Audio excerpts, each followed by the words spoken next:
for Flabonga Monthrothacube. With Dale and Tony breaking all the rules. Talking tech, biz, and straight up chaos. Quick fire guests, oh yeah, we slay those. Good afternoon. My name is Dale Rodriguez, and this is Flabonga Monthrothacube. With me today, I've got my amazing guest, Mark Costello from Meshed. Mark. Thank you for being here today. Really appreciate you being here. Now, before I jump in and ask you lots of questions about you, your business, how you work, why you work, and where you're from, I have to give a shout out to our sponsor. So you may not know, but we've recently got a sponsor. Yeah, FM has upped its game. So our sponsor is Nomad Flow. Why do you want to work with Nomad Flow? You want to work with Nomad Flow if you have the activation gap. And it's something I experienced when I worked at a top 30 firm. If you're an accounting firm or a fintech vendor and you've purchased, you work with an accounting firm and you've got your software and for some reason it's not being used, there is the activation gap. Nomad Flow helps solve this activation gap. So Lee Stallard has worked in practice, worked for Xero, Soldo, and some other amazing fintech companies, and he knows it from both sides. He knows it's all about change management. So you want to work with Nomad Flow if you're not getting the best out of your tech or fintech within your accounting firm, and maybe, just maybe, even for your clients. Technically, he is paying me to say that, but I think I said it pretty well, and like me. So, yeah. What do you think, Mark? Out of 10, Sounds amazing. Was that good promo? That was a top 9.5, I think. Yeah. Thank you. Like, it didn't sound too bad. Like, Lee's got his hand up my arse, just telling me to say this stuff, right? Well, I thought I seen the hand actually, but basically, how much is my soul worth? I'm not telling you how much our sponsorship is, but it's worth this much. There we go. Sorry. Thank you for humoring me. So, Mark, first and foremost, what is Meshed?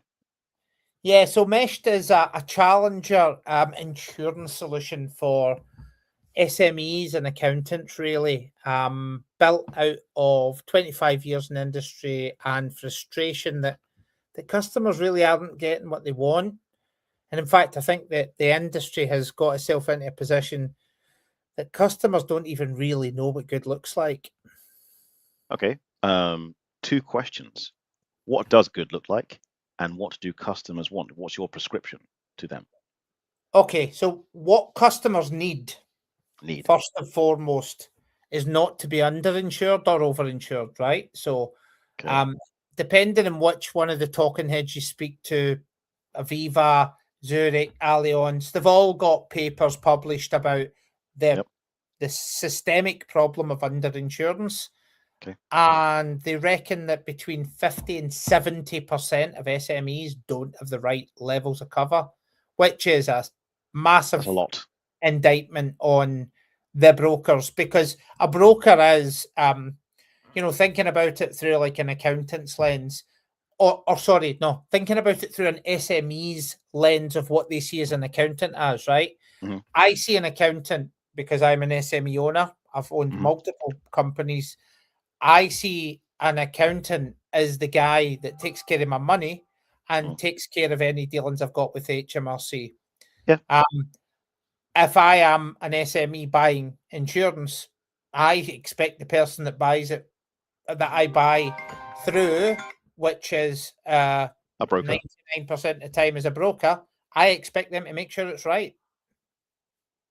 You know what? That is fair, and it links to like how I feel about accountancy and outsource, right? The reason why SMEs use an accountant is because they can't necessarily afford a full-time FD, right, at 100K, 200K, whatever it might be. So you outsource it, and essentially you're hiring an outsourced employee, right? You trust them to do their job well. So the broker is the same thing. You're not going to have an in-house insurer. You're going to a broker to say, look, these are my variables, these are my business. You know what you're supposed to be doing. Go do it. Correct? Yeah, that's it. Yeah.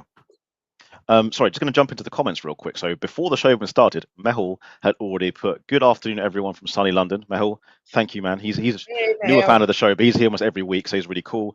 And we've got Kirsty St. John. She's been on the show as a guest. Fantastic bookkeeper. Hey, Kirsty, how's it going? Feel free to ask Mark questions, guys. Again, it's not just me. I'll ask him questions. Why is it called Meshed, by the way? So the reason it was called Meshed is a good one. I thought about this on a sun lounger when I had sold my previous business, which was also in insurance. Insurance basically is driven by 2 or 3 things. The main one is data, right? So the underinsurance piece, that's data being wrong.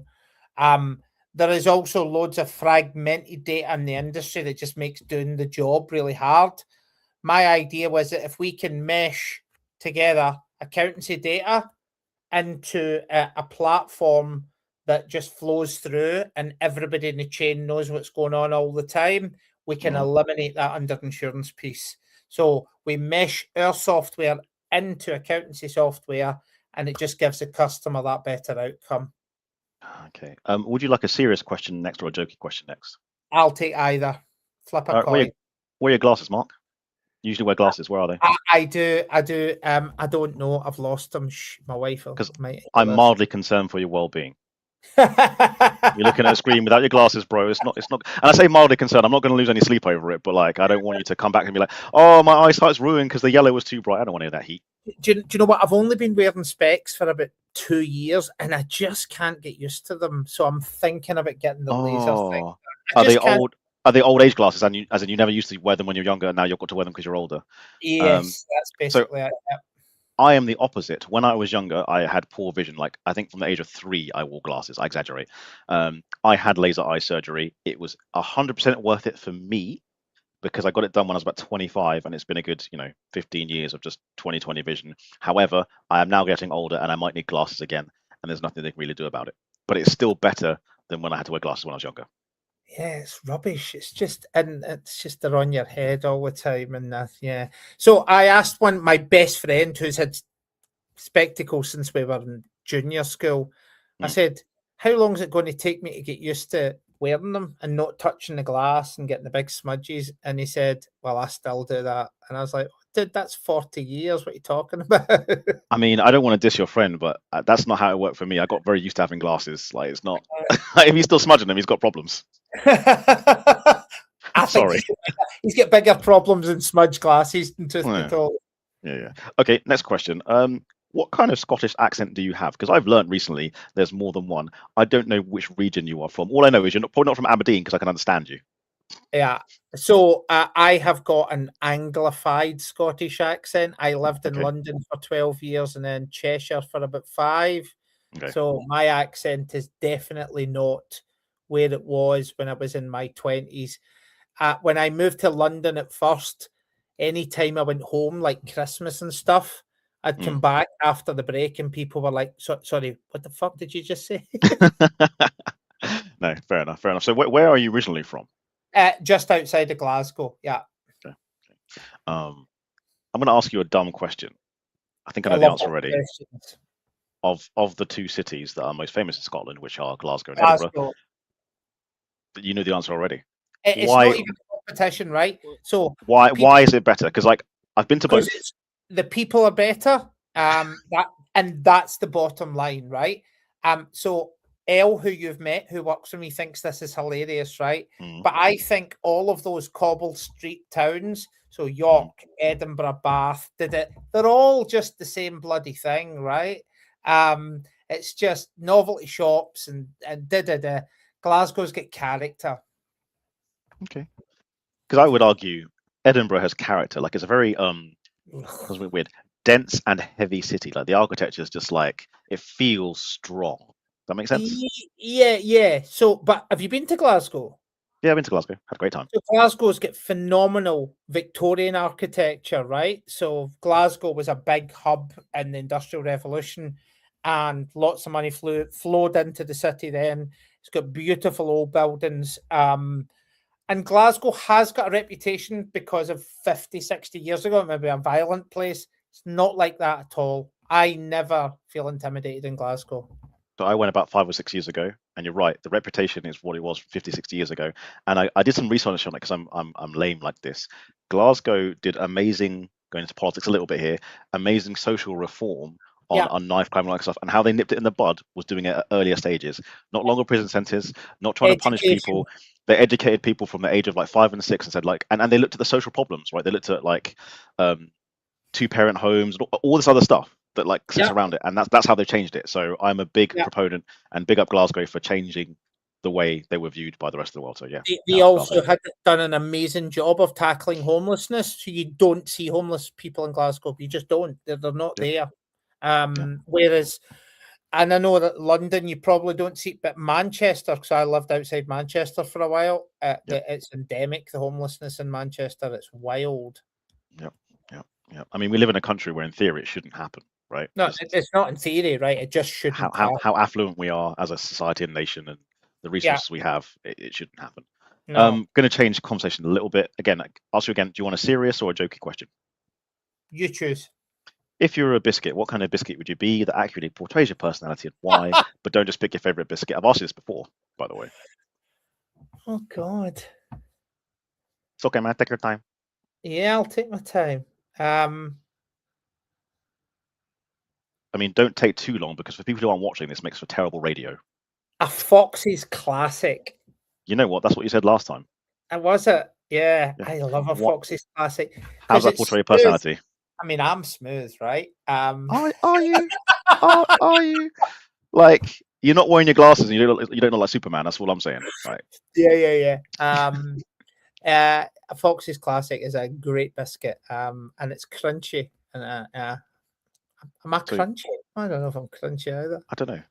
I Yeah. mean, this is not the What best biscuit blind date would you- answer. So, what biscuit would you be? That's neither What here biscuit? nor there, Mark. This is all about you and how awesome you are. Okay, I will answer a question if you answer me another question. So I assume you are married. I am How long have you been married? 8.5 years.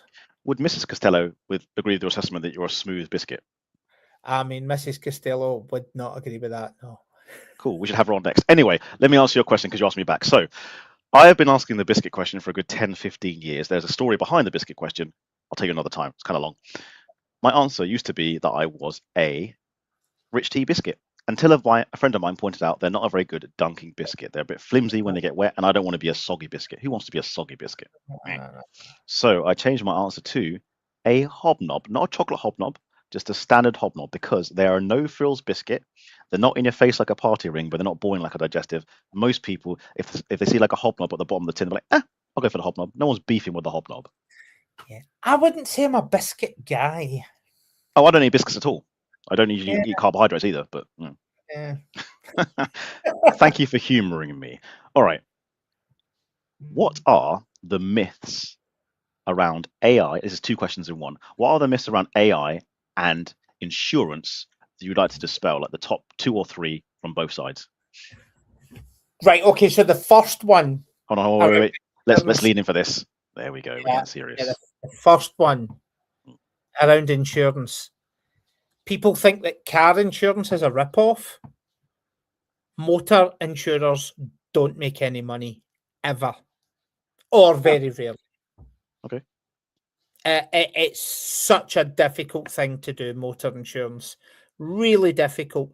And people think that that they're being ripped off. They just aren't.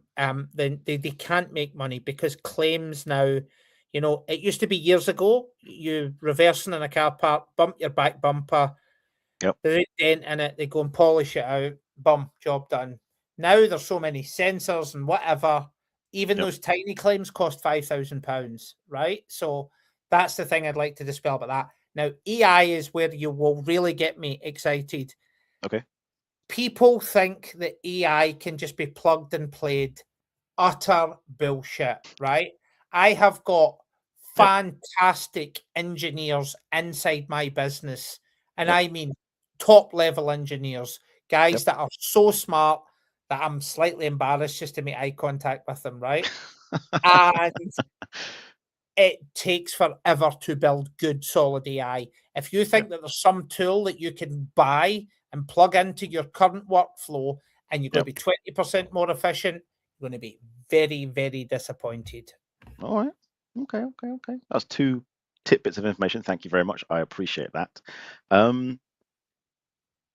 Meshed seem to work very closely with bookkeepers and accountants. Why is this? 2 things. Accountants and bookkeepers are... so I'm going to say something controversial here. I don't think accountants and bookkeepers actually understand their true value. I think most SME owners, having been one, they trust their accountant and their bookkeeper with their life, right? And not only that, but they understand that business in some ways better than what the founder of that business does, because they can see, because they get to see the patterns around so many businesses. They get to see what's good and bad, right? And probably that they're learning by osmosis, but they can just smell good and bad, right? Yep. And what we want to do is integrate with accountants, because we want our product to be meshed into theirs. Bum bum. And that is where we can drive real value for our customers. So we work with loads of accountants. I'll give a shout out to some. Lara, love you. The guys at Goodings, love you. Sorry, Lara Manton.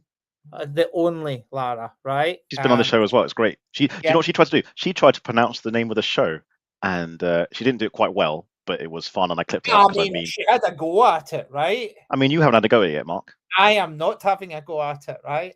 Why not? I believe in you, Mark. I believe in you. Yes. I'll have a go at the end, right? All right. So, accountants are uniquely positioned to really give customers what they want. But I think that accountants are also cautious by nature because of what they do. So we appreciate that we need to move our cadence at their pace, and we need to build that trust, and we need to deliver every single time. So for us, and by the way, we've been doing that. So again, just to shout out to some other accountants, I don't know if you know Jonathan Vowles. We saved him like 50% of his cost and his insurance. He's just done a testimonial for us. So that's a hefty amount. That's the recurring theme, 40-50% every single time we speak to them.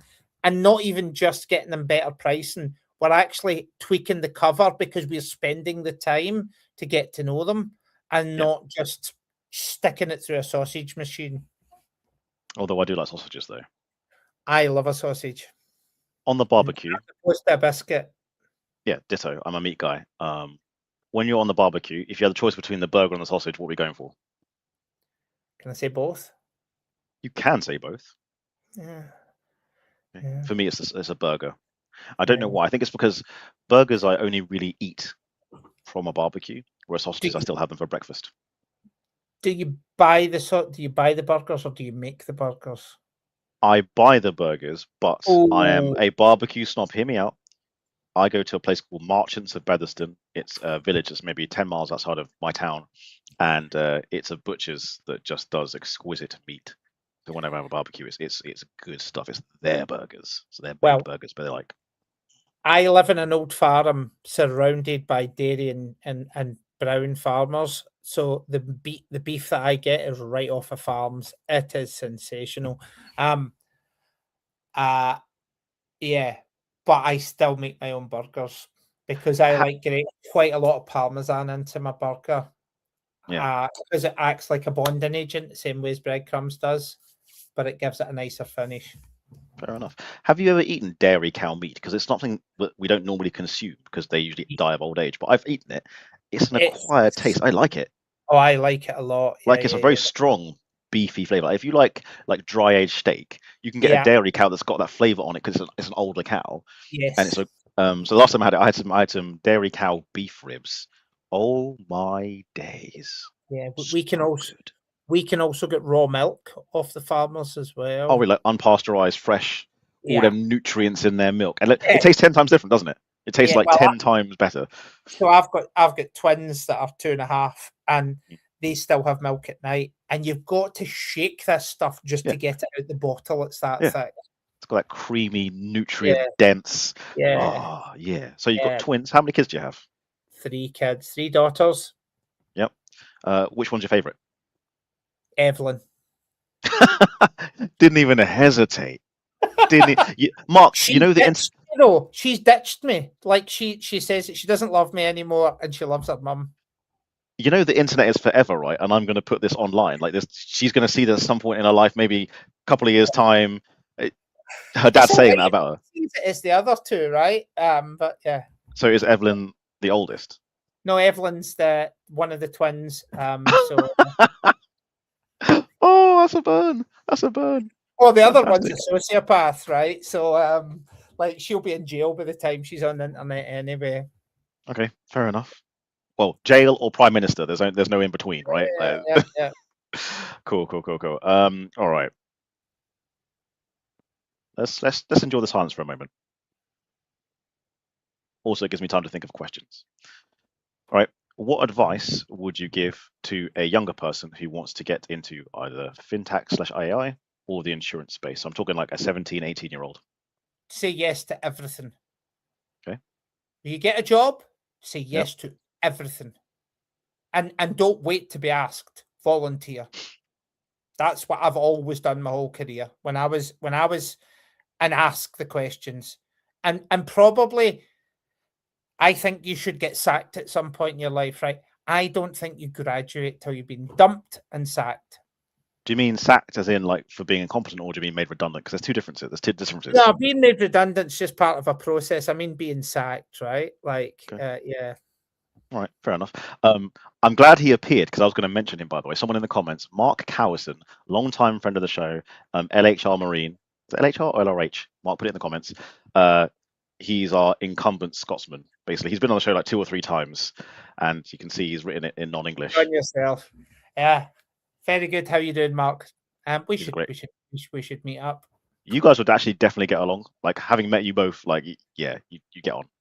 There's one episode where, like, basically I came on live and the guest didn't turn up. So I was like, screw it, I'm just going to do it alone. I'll monologue for like 5-10 minutes. I should never do that again. No one should ever hear me monologue. It's terrible. That's why I have guests. But Mark's like, I see this happening. And he jumped on and he saved the show with his just general funness and insights. He also taught me how to drink whiskey the correct way. Yeah. On the show. No ice.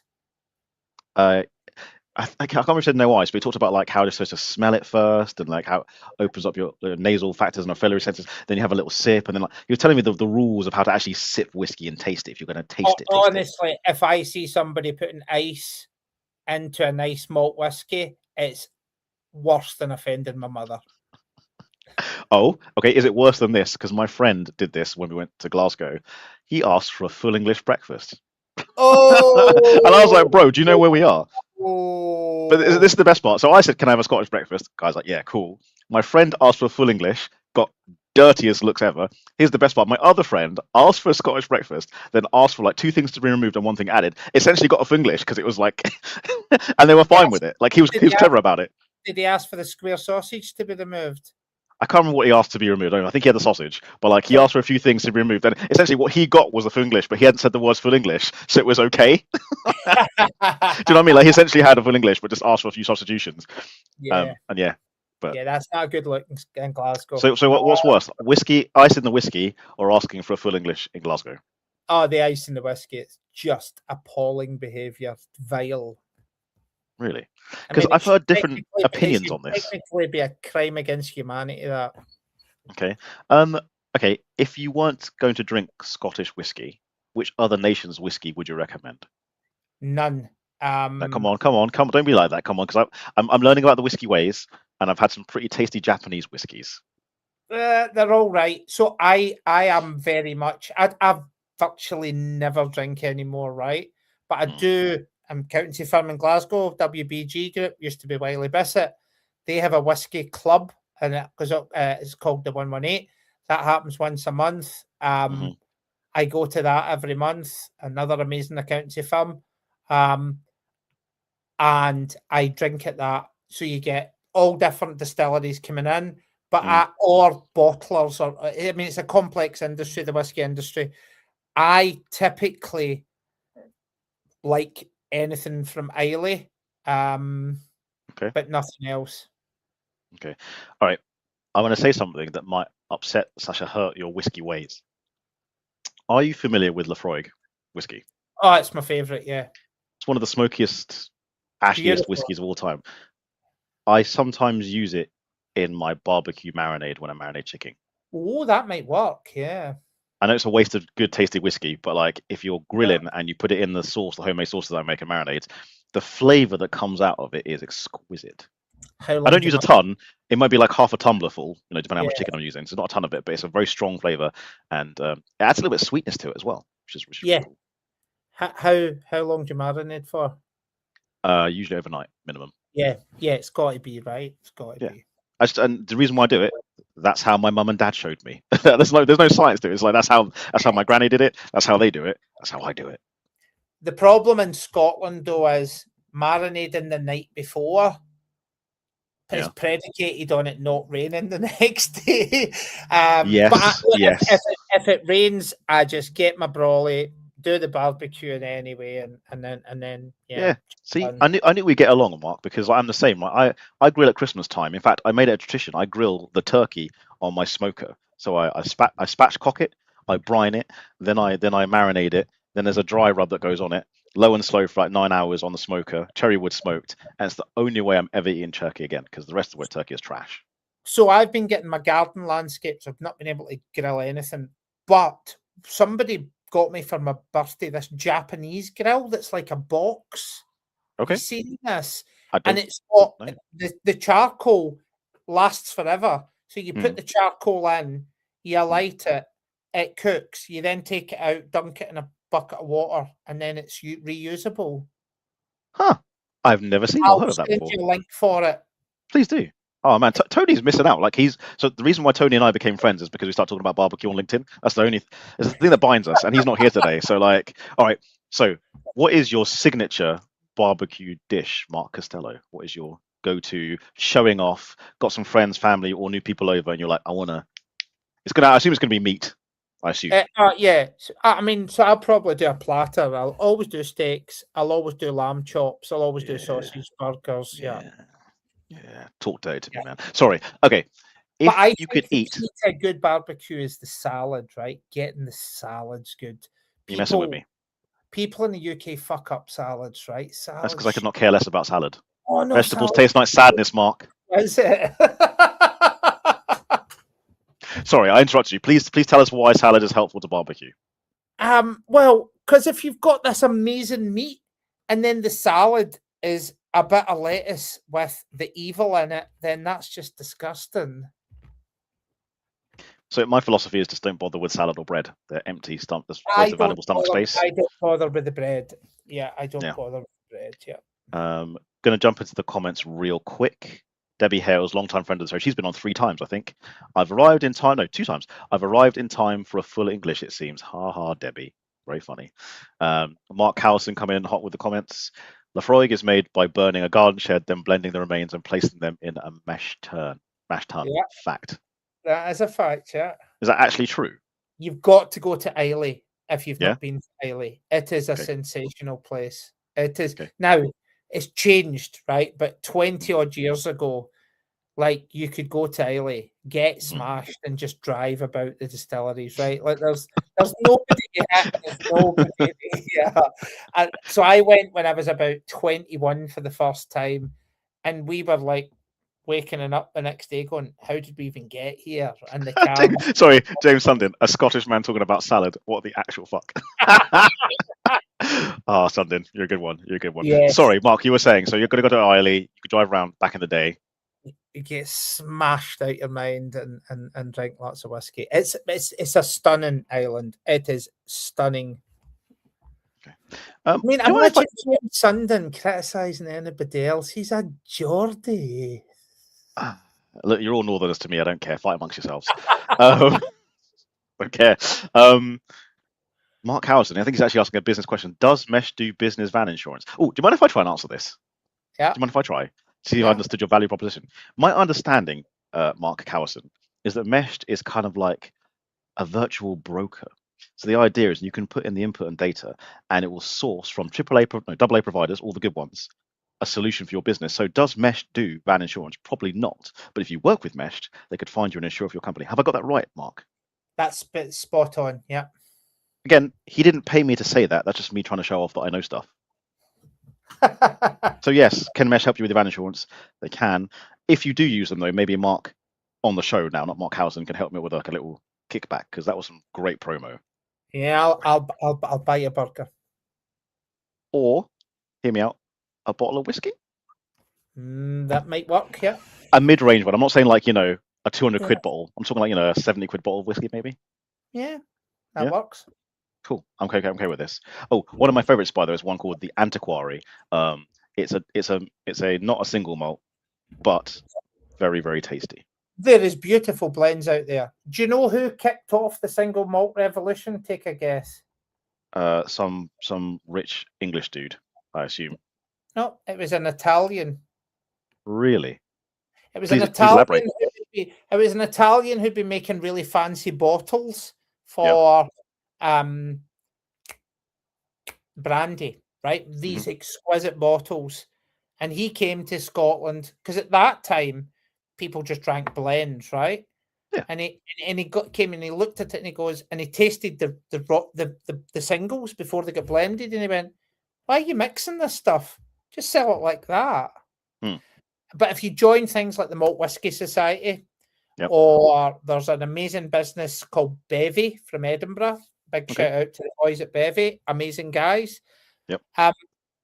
You also get now what you get is mixers, so they buy barrels from the distilleries and then they create one-offs or maybe 400 bottles, 500 bottle runs, which is amazing. There's also I seem to know loads of people in the whiskey industry. So I was I was nominated for the EY Entrepreneur of the Year about 4 years ago, and there's two lads from Scotland own a business. Sorry, let me interrupt there. Did you just do a little humble brag? I was Entrepreneur of the Year a couple of years ago. Did you just say that? Did I hear that correctly?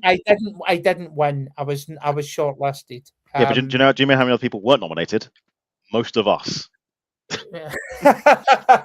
So take the credit where it's due, man. Take the credit. Go on. You know what? For a big firm like EY, they do a really good job on that thing. I've made friends for life out of that. It was brilliant.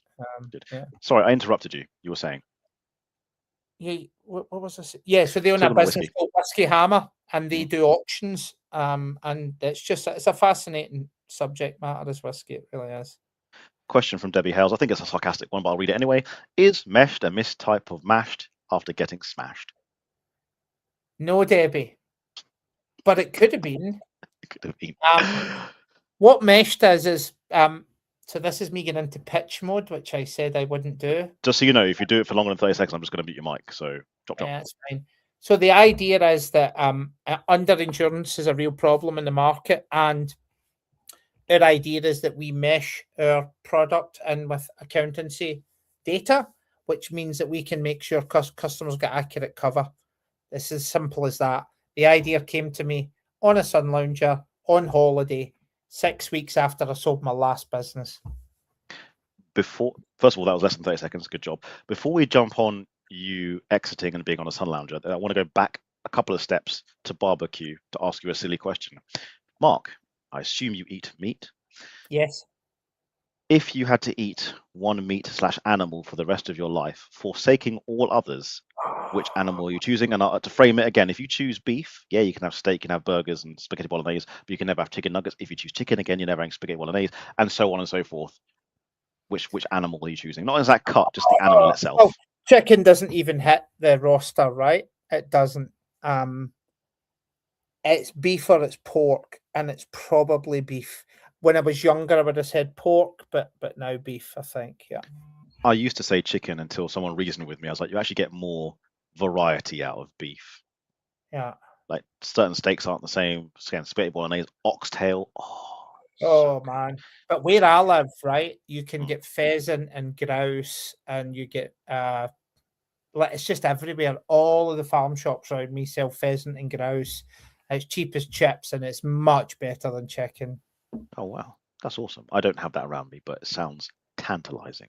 All right, time for a serious question. You mentioned you exited your business. So before Mesh, can you give a bit of career history? Yes, we can look on your LinkedIn profile, but just for the sake of the show, I don't think my LinkedIn profile is that up to date, right? I was never. Let's give it a quick review, shall we? Let's do it now. Let's have a look. Mark Costello.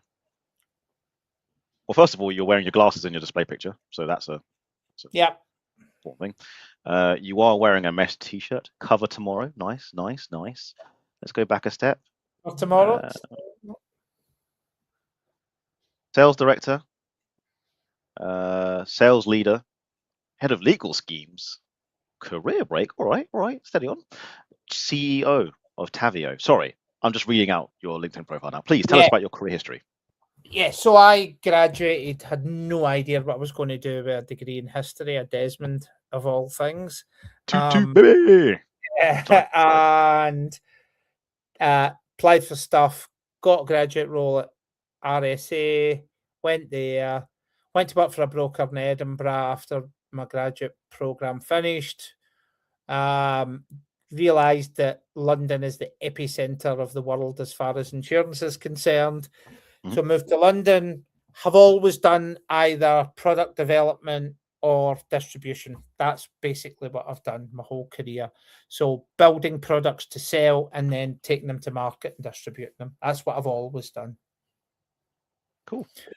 Yeah, which is it's been an interesting career. Moving to London was an eye opener. I absolutely hated it for 6 months, despised it. Why did you hate it? Oh, well, I mean, I come from a small town and a very small town I mean, it's a village basically in Scotland. I then moved to Glasgow, the big lights, to go to uni. Yep. And then ended up in London. And I was just like, what is going on here? This place is chaos. I mean, I lived there for a long, long time and I still get lost, right? Yeah, it was just overwhelming and daunting. But then I got to meet, and obviously you get this as a student as well, but I got to meet people from every corner of the globe, and that really appealed to me. I love variety in life. So was it you meeting other people that kind of flipped the script on London? Like you weren't enjoying it for a couple of months, and then you met some people, and it made it kind of come together? Started building, and then I got a flat in Greenwich, and then my mate moved in with me in my flat in Greenwich. We realised we were the only British native people in this whole block in terms of flats. And there was Swedes, and there was Germans, and Americans, and Canadians, Australians, Africans, everything. And that block of flats became like my entry gateway to networking in London. And then I just grew to love the place. Also, with all those different cultures, I imagine there was delicious food being cooked at all times. Oh, amazing. I mean, London is an amazing place for food. It really is. Just amazing. Speaking of food, we have to talk beverages. Now, this is a question that my co-host Tony usually asks, and in honor of his memory, he's moving house right now, he's not dead, I'll ask the question. So first and foremost, the question used to be about coffee, but it's branched in the last few months. Hot beverage of choice. Are you doing tea, coffee, or hot chocolate? Black coffee, always. Okay. So the premise of the question is this. When you drink your coffee and you're out and about, you usually have your favorite place to go. If it's in your local town, it's probably like an artisanal place, a coffee shop, you know, independent or semi-independent, small coffee house. Great. However, if you're out and about and you can't find somewhere like this, of the big chains, I think there's 5. I think it was Starbucks, Nero, Costa, Greg's is on there actually as well somehow, and Pret. Of those 5, which one will you choose if you have to go and you can't find your usual good spot? From those 5, Pret. But I think McDonald's coffee is actually better than any of the big 5. You're one who knows. We've had this come up a few times. Yes, for the price point, it's actually pretty decent. And even if it were more expensive, it's actually pretty decent. I don't care about the price point when it comes to coffee, right? Like, so you asked what my favorite local coffee shop is. Yep. It's my kitchen. I've got a Sage coffee machine, and I buy my beans from an Italian deli in Glasgow, and I wouldn't buy coffee out within my home anywhere nearby. Black Sheep has now came into the fore. I don't know if you've had a Black Sheep. I've had Black Sheep. Yep, they're getting bigger. Awful food. Awful food. So one that I recommend is called Watch House. They're growing in London, starting in New York. And this is the care that they take, right? All of their shops, their coffee houses have filters on their water taps, right?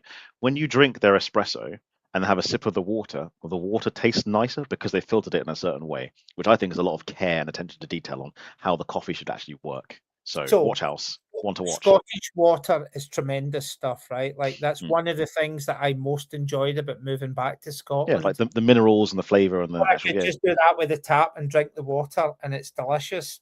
Well, you live in London, right? So yeah, it's been processed many times. Yeah. Do you know what really grinds my gears? And if Elle's watching this, she'll know what I'm going to say next. Matcha. Nobody really likes matcha. They're just saying they like it because they think it's hip. I have a colleague who loves matcha. Feel free to They debate her don't. on this at some point. No chance. She doesn't really like it. Nobody. It's like avocado. Nobody really likes avocado, right? No, I love avocado. Yeah, you don't. I You do. don't. Hear me out, all right? I can't comment on matcha because I don't particularly like it. First of all, I think there's different grades of matcha, and the matcha we get here isn't actually a very good grade. Second of all, avocado. I think most people don't eat avocado properly. Hear me out. If you have to use a sharp knife to cut your avocado, the avocado is not ripe. That's why you don't like Yes. avocado. You should be able If to. it's you should be able to peel it with your hands, right? Yeah. And if yeah, you eat it that just- way, that's when you get the full flavor of the avocado. So I think most people actually eat unripe avocados. That's why it tastes terrible. A ripe avocado is delicious and nutritious and full of good fats. I know it's healthy. Wait, do you know what? How are you going to put avocado on blast when you're talking about salads at a barbecue? Jog on. Yeah, well, well, wait a minute. But how do you have avocado at a barbecue if you think? I don't have avocado at barbecue. We're talking about me liking avocado in general, So what do you have avocado with? just for shits and giggles. Shits and giggles. I usually eat a ketogenic diet, so it's one of the vegetables I can have because it's quite fatty. Yes, I eat them as well. I don't enjoy it. I eat Greek yogurt. I don't enjoy that either. But you know, you get to a certain age, you got to do stuff just for health. Well, we're not quite in the same age bracket, are we? Like I No, think you're a bit smidge younger older than than me. I. I'm not going to Yeah. tease you about your age because you're not that much older than me, but like it's just a smidge, like a fraction. We can calculate it by looking at LinkedIn and when you went to uni, when you graduated. We can do that Yeah. another time. All right. You have been a really great guest. Don't worry, we're not leaving just yet. Usually I do this close to the end, but I'll do it now. Do you have any questions for me? Oh, how do you pronounce the name of the show? Flabonga Monthrothacube. And where the hell? Flabonga Where did Monthrothacube. that come from? When I first started doing these, it was literally just ad hoc with people I knew on LinkedIn. I had no name, no brand, and a good friend of mine called Nick Smethurst. He's not actually on LinkedIn anymore. He was quite prolific a couple of years ago, but he's just kind of just wound it down. I had him on. I was like, hey man, what should I name the show? If I'm going to brand it, what should I call it? And we were on a stream like this, and off the top of his, he went, Flabonga Monthrothacube. He's a Mancunian. That was my terrible accent. And I went, the fuck does that mean? And he went, nothing, just made it up. And I went, okay, that's how it came about. It means nothing, literally nothing. I thought it was Greek, maybe. Something. No. Yeah. It's absolute gibberish that some crazy Mancunian made up. Yeah. So, have I got any serious questions for you? Yeah. Sure. So, if you were setting up any business that you wanted to work with accountants going forward, no, that's the wrong way of framing it. What's the one piece of advice, having been on both? Have you been on both sides of that transaction? Been there? I've never been on the fintech side. I've always been the one batting away fintech suppliers. Yeah. So what's the one thing that you would say to some fintech supplier coming into accountancy market, the most important thing they have to do to begin with? Do you mean I have to ask a question? The product ought to be good, right? Just assume the product. No, the product's good. I'm going to make a presumption on your question. Are you asking me, presuming that they want to be successful in the industry, right? Yes. Don't just assume or try and sell through accountants and bookkeepers. Like, you have to have a sales strategy where there's some direct sales where you need to go to the end users without bypassing the accountants, because that will piss them off, right? But don't just think, I've got an amazing product, give it to the accountant, and off they go. That will never work. I've seen people try it. And the reason why it won't work is this. Accountants are very good at what they do. They spend years training, qualifying, and then like learning to drive a car, get better and better and better, right? That's what they're paid for. And they do that. And they've only got so many hours in a day. They haven't got time to sell your shit. Don't expect them to sell your shit. Sorry, shit's not the wrong. It might be the best thing. It might be the best fintech ever, but they don't have time, right? And you might go, oh, but if they use my tech solution, they will have them. No, that's not their main primary function or purpose. You need to come alongside them, supplement what they do, and again, have a model where you're doing some direct sales, so you've got cash flow plumbing through, but don't expect them to drop everything to just sell your amazing product. Don't. 100% agree with that. Actually, I've got something for you. Not a question, it's an observation. Have you seen the stupid thing? Is it Starling Bank have come out and said that they've built this accountancy thing? Have you seen this? I mean, I haven't seen it, but I'm not surprised the bank hasn't. Bank's done something like that. Yes, yeah. I mean, banks are idiots, right? Like, I mean, they've tried insurance, they've made an arse of that. They ended up with payment protection claims still going on, right? Yeah, They've done it with ripping off people with car finance. I hate banks, right? I just despise them. Yeah. But like, to think that you can come along and build some software and replace an accountant, good luck with that. I seen Dave Selleck, who's another top lad. Love Dave. Like, Dave is on a man mission to rip the piss out of these people that say that they've built an accountant. There was some Americans saying they built a CFO. They're not saying it's tools to help a CFO. It is a CFO. Yep. So you're a 45-year-old guy or woman running a business. Your head's on fire. You're going to rely on a piece of software to tell you that what you've done with your tax is legitimate. I don't think that's going to happen, right? Let's just call it what it is. AI and software can make an accountant 2, 3, 4, maybe 5 or 6 times more efficient over time. Not tomorrow, over time. It will never replace what people buy from people. And people who buy services because they don't have the knowledge to do it themselves. Yep, and I'm going to reiterate a point I made on the Meshed podcast when I appeared. When is that going live, by the way? Has that gone live yet? I don't know. Anyway, that's not the point. I genuinely believe, and you can correct me if I'm wrong because I don't understand insurance. AI will never replace people, well, not never, will unlikely replace people in the near future for the purposes of liability. And hear me out. This is a scenario I imagine in my head. I, Dale, build an AI tool. I have a limited company and I sell through my limited company and I go, hey, Mr. or Mrs. Insurer, please insure my business. And I make the bold claim that my tool can replace an accountant and I'm going to ask for 100% of the liability. The insurer will go, no way, Jose. You need someone ACCA qualified to sign it off to make sure it's right. And until that happens, you're never going to remove the person because no insurer is going to say, no insurer is going to risk the full liability of an AI giving advice and getting it wrong. Now, that might change in 20 years' time when someone can prove it consistently. It's very unlikely. Very unlikely. And in actual fact, the only thing that's stopping autonomous vehicles being liability. Is liability. Liability. No, because and taking it back a step, I, as the person who's created the AI, probably doesn't want to take full liability. I wouldn't. And even if I asked and said I could, and no insurer is going to insure me with full liability for the responsibility or the effect of my AI, that's why you're always going to need a person for accounting and bookkeeping. For everything, really, right? Like, nobody is ever going to accept liability. And in actual fact, forget AI. We still haven't figured out who's liable on social media platforms. I'm just going to go there. Yep. No, you're right. And that's been going on for 20 years now, right? That's not new. Yep. So if they're not figured that out yet, they're never going to get there. Going into politics slightly, people have views on different papers and media establishments. I'll use the BBC as an example. It may or may not have a political leaning. That's not important. But what you can trust with the BBC and other outlets that are slightly more prestigious is someone's name is on it. And if they say something wrong, someone's getting sued or fired. Yeah. That's the main thing. That's why you can trust it to some degree. Bias or not, it's going to be somewhat factual. I'm a big believer in the BBC. I think it's a fantastic organisation. And I'll tell you why the BBC works. Because everybody that's left-leaning thinks it's right-leaning, and everybody that's right-leaning thinks it's left-leaning. And that is exactly how you walk the line of impartiality. Ooh, is it impartial, though? That's the question. Well, that's my point, right? Both people at either side of a spectrum think it's leaning the other direction. Yeah, no, you're right. Anyway, I said we wouldn't go into politics, and we did, so apologies for that. Do I have any other silly questions? Oh, yeah, here's a good one. Mark. Let's get this one clipped up as well, by the way. Mark, if you could slap or punch one fictional character in the face and get away with it, no repercussions, no judgment, who are you slapping or punching? Fictional character. Mickey Mouse. Sorry? Mickey Mouse. Mickey Mouse? Yeah. Why?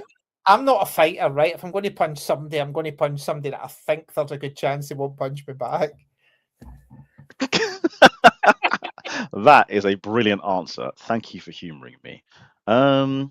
Before we round this off, because I think this is a good time to kind of stop. Is there anyone left in the comments or chat? We'll give them like a 2 minutes because a 2-minute delay. Have you got any questions for Mark? Not for me. I'll ask a question all the time. Ask Mark some questions about insurance, AI, fintech. Is anyone questions? for Mark specifically, or if we're asking some personal questions, he may answer those. He might not. I'll answer anything. Well, you don't have to. You're under no obligation. Debbie made a comment, linked to the question you asked me earlier, and I'll jump into that. Get the client to sell to the accountants. Again, yeah, it kind of works. I'll back up what I said before about selling through accountants. It's because I'm an old-fashioned salesperson, right? And I genuinely believe direct sales is the best method for any sale. Anytime you add a layer of complexity or someone else trying to sell your product for you, it takes and adds more time or risks diluting the message. That's my general thought on sales. 100%. Yeah. I agree with that. Like, it's we don't ask anybody to sell anything on our behalf. What we ask accountants to do is go, look, show them the facts, and if they want to speak to us, they can speak to us. I think that's the best way to do it. So yeah. Like, because we go to the accountant and go, well, we've saved you 50%. Why don't you introduce it to your customers? All you need to tell them is that we'll do everything else. Yeah. Right. I think everyone's gone to get lunch. There's been no comments or questions. So Mark, I'm going to hit end stream. Thank you for joining. Really appreciate being here. Yeah, it's been a pleasure, Dale. Please come again sometime.